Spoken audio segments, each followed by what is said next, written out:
Halo semuanya, perkenalkan nama saya Muara Muncinta dari jurusan Teknologi Pangan.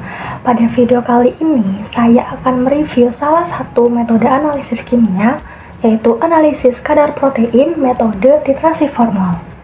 Titrasi formal ini digunakan untuk menghitung protein terlarut dalam cairan berdasarkan kesetimbangan asam basa.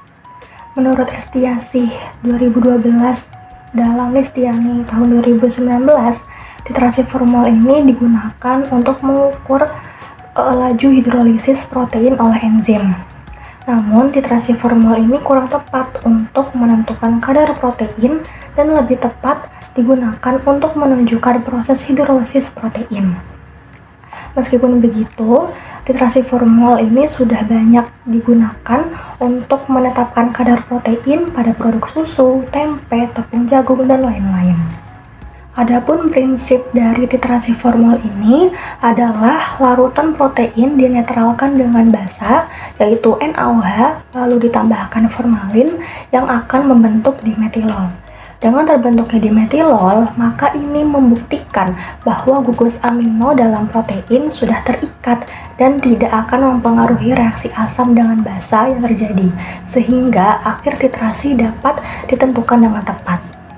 Titik akhir titrasi ini ditandai dengan adanya perubahan warna menjadi merah muda yang tidak hilang dalam 30 detik. Alat yang digunakan dalam titrasi formal ini adalah neraca analitik, gelas ukur, labu ukur 100 ml, Erlenmeyer, pipet ukur, pipet volumetrik, pipet tetes, buret, klem dan statif, dan juga corong. Kemudian bahan-bahannya, di video ini saya menggunakan sampel tepung jagung, kemudian ada aquades, kalium oksalat, indikator fenolftalein 1%, larutan NaOH 0,1N, dan formaldehida atau formalin 40%. Prosedur titrasi formal diawali dengan menimbang sampel tepung jagung sebanyak 10 gram.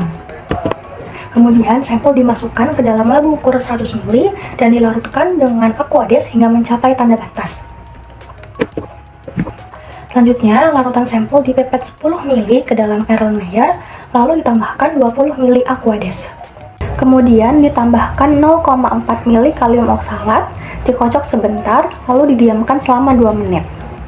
Penambahan kalium oksalat jenuh ini bertujuan untuk memblokade gugus amino NH2 pada asam amino sehingga hanya terdapat gugus karboksil COOH pada ujung rantai yang akan bereaksi dengan NaOH nanti. Penambahan kalium oksalat juga berfungsi untuk mempermudah hidrolisis protein. Pendiaman selama 2 menit ini bertujuan agar protein pada sampel benar-benar terhidrolisis. Selanjutnya ditambahkan 3 tetes indikator fenolftalein yang bertujuan sebagai batas penanda berakhirnya titrasi. Lalu dititrasi dengan NaOH 0,1N hingga mencapai titik akhir titrasi yang ditandai dengan warna merah muda. Lalu proses titrasi dihentikan sejenak. Lalu tambahkan 2 ml larutan formalin 40% ke dalam Erlenmeyer. Penambahan formaldehida atau formalin ini bertujuan untuk menguatkan sifat asam dari asam amino yang ditandai dengan hilangnya warna pink pada larutan. Penambahan formaldehida juga berfungsi untuk membentuk dimetilol yang menandakan asam aminonya sudah terikat dan tidak akan mempengaruhi reaksi antara asam dan basa NaOH sehingga akhir titrasi dapat diakhiri dengan tepat. Kemudian dititrasi kembali dengan NaOH 0,1N hingga mencapai titik akhir titrasi yang ditandai dengan warna merah muda. Proses titrasi dengan larutan NaOH 0,1N ini bertujuan untuk menetralkan gugus karboksil yang terdapat pada asam amino yang setara dengan banyaknya protein dalam sampel. Maka dari itu, semakin banyak larutan NaOH yang digunakan, maka semakin tinggi kadar protein dalam sampel, begitupun sebaliknya. Perubahan warna larutan menjadi merah muda ini disebabkan karena sifat dari indikator PP yang akan berwarna pink pada larutan basa, seperti NaOH. Lalu dicatat volume NaOH yang digunakan dan dihitung kadar proteinnya. Lakukan hal yang sama juga untuk larutan belangko, yang dimana 10 ml sampel diganti dengan 10 ml Aquades, lalu ditambahkan dengan kalium oksalat jenuh dan indikator PP sehingga warna larutan langsung berubah pink. Hal ini menandakan bahwa larutan blanko tidak mengandung protein. Perhitungan kadar protein terlarut dengan titrasi formol dapat dihitung dengan rumus persen nitrogen sama dengan titrasi formol dikali normalitas NaOH dikali 14,008 dikali 6,25 dibagi berat sampel dalam miligram dikali 100%, di mana titrasi formol ini merupakan pengurangan dari titrasi sampel dengan titrasi blanko. Metode titrasi formol seringkali dilakukan pada makanan karena metode ini memberikan cara yang mudah, cepat, dan sederhana untuk mengukur kadar protein, terutama dalam bahan pangan yang mengandung protein larut seperti susu, daging, kacang-kacangan, dan produk olahan lainnya. Selain itu, metode ini hemat biaya dan tidak memerlukan keahlian khusus. Namun, titrasi formol memiliki kelemahan, yaitu dapat terjadi variasi warna.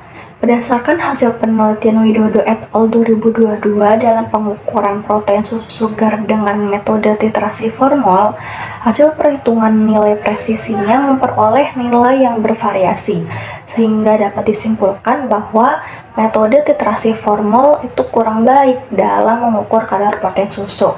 Selain itu, titrasi formol juga kurang tepat dalam menentukan jenis protein tertentu seperti contohnya tadi protein dalam susu. Jadi kesimpulan dari video ini adalah metode titrasi formol adalah metode titrasi yang identik digunakan sebagai analisis kuantitatif kandungan gugus amin dalam asam amino maupun dalam persenyawaan lainnya dengan cara menambahkan formaldehida ke larutan sampai netral. Metode titrasi formol adalah metode yang praktis untuk analisis kadar protein sederhana, walaupun memiliki keterbatasan untuk beberapa jenis protein. Baik, itu saja yang bisa saya sampaikan. Semoga bermanfaat. Terima kasih.